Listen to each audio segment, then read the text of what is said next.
binili.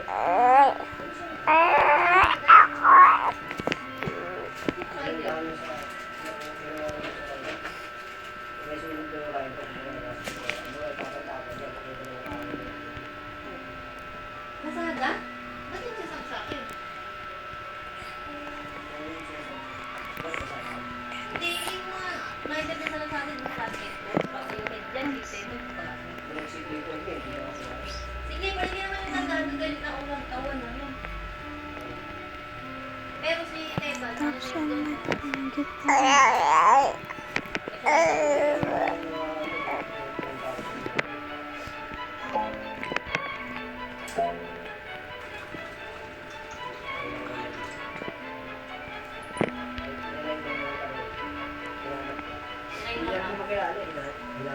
eh, bakit yung pera nakahold? Wala akong...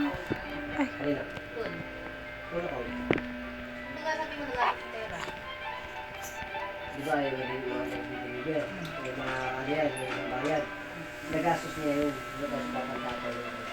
Kaya binibigay para bukas, may bayad. Para hindi pa siya makapag-credit. Oo, yun. Kasi pag pinart niya na, pera niya na.